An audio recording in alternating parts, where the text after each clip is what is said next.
Well, I think it's very interesting that Republicans are afraid of a tweet from an outgoing president when Americans have been living really on the margins of desperation for months and months. You have people on food lines. You have people facing not receiving their unemployment benefits, facing evictions. Republicans are scared of a tweet. The American people are afraid of COVID. They're afraid of death. They're afraid of eviction and homelessness and not having food for their families. So if you put those two things, pair them together, it seems like one is something you should be afraid of, and the other one is just Republicans not being able to stand up to the president. They were negotiating for months, Alicia. It's crazy to me that the president would blow up the deal, go play golf for the weekend, and essentially pardon all of his co-conspirators on the way out. It's a very, very sad moment at the most critical point of the pandemic, also in the backdrop of all of this.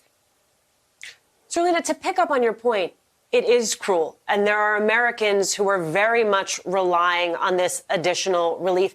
It also politically doesn't make a ton of sense, right? He's now put Republicans in a very difficult spot, to say nothing of what is going to be happening in Georgia, where they have had to pull ads off the air because they've been promising that these checks are going to be delivered, and it is now unclear whether or not they actually are. Zerlina, then, is there a political calculus? I mean, what is the motivation then for the president at the 11th hour, when he has not shown any interest in being part of these negotiations, to suddenly come to the table and make demands?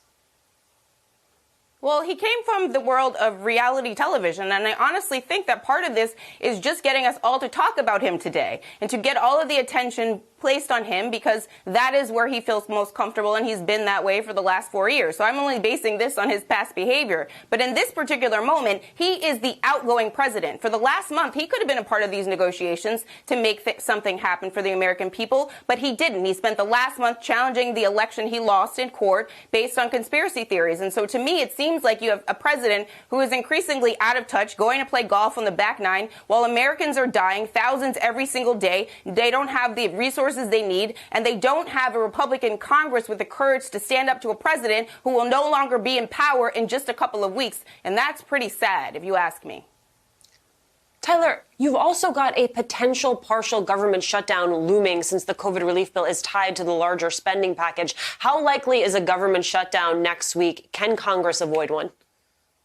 That's the big question in Washington this week, as people try to figure out whether or not the president is going to sign this legislation. And I think, to your earlier point, that's one of the challenges, is trying to understand what Trump's motivations are, what he's willing to negotiate on and what he's not. Lindsey Graham seemingly suggesting he's not going to negotiate on Section 230 or $2,000 stimulus checks. And so that's really the question, as Nancy Pelosi and Steve Mnuchin resume negotiation deals and conversations in private at this point, as they wait to see whether or not Trump is going to sign this legislation.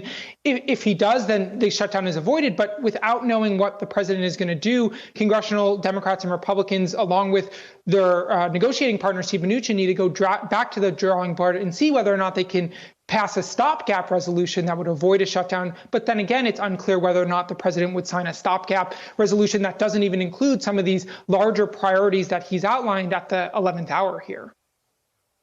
Right. And Andy, I take Zerlina's point that this is all about giving us a reason to continue talking about him. And in as much as we're having the conversation in the context of COVID relief, end of the omnibus, and whether or not the government is going to shut down, there's also in the background, Andy, the conversation we're having about whether or not he plans to challenge the Electoral College votes on January 6th. We know he was meeting with congressional leaders in the White House. What is your sense of where that stands? Well, I think on the Trump faithful side, among his most hardcore believers, which now, of course, includes some members of Congress, as they have stated, they want to mount some kind of challenge. They want to make some kind of opposition statement known on January 6th, when the new Congress convenes to count and process the Electoral College votes. That's going to happen. And the president has been reportedly pushing behind the scenes on not only his vice president, but on other members of Congress to do just that and to raise some kind of ruckus when that happens. I think the president is still operating under, one, the delusion that the election was won by him and won fairly by him, and that this is all being stolen from him.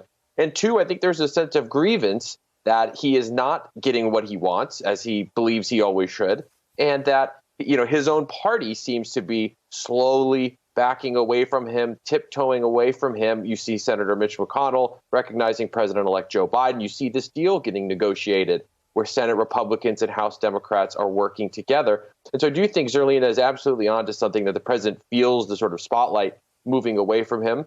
And I also think that his own base is going to push as hard as they can in protests, in rallies, and in the halls of Congress in early January to do anything to try to make this president happy. Zerlina, let's turn our attention back to the people that you were saying rightfully the attention should be on, right? Because you already had Democratic leaders saying this was supposed to be a down payment. This was a floor, not a ceiling. There was going to have to be more that was going to be done. Where does that then leave that conversation, right? Democrats wanted to build on this existing bill. If this is not a go, where does that leave them? And where does it leave the people who are relying on this legislation? Well, it leaves the people that are relying on the legislation essentially holding an empty bag, waiting for the people that they've elected to actually do their jobs. And the saddest part, I think, is when you see the folks on food lines. And I think people would assume that people on food lines are people without jobs. But increasingly what you're finding is people who are working on those food lines that lost one of the incomes in their household and they don't have enough to make all the ends meet. And I think that the longer this goes on, Alicia, the more desperate people will become. And frankly, it's crazy to me that you have somebody so wealthy, a billionaire like Donald Trump, blow up the bill and go play golf. I mean, the optics of that are incredibly, I think on point for the, showing the contrast between the people in desperate need and the president and what he is concerned about. Really just the optics, maybe getting some of the credit in the late stages here. But certainly you would have to get the deal done if you wanted to get the credit for getting those checks into the hands of the American people, not blowing up the deal. Hey there, I'm Chris Hayes from MSNBC. Thanks for watching MSNBC on YouTube. If you want to keep up to date with the videos we're putting out, you can click subscribe just below me or click over on this list to see lots of other great videos.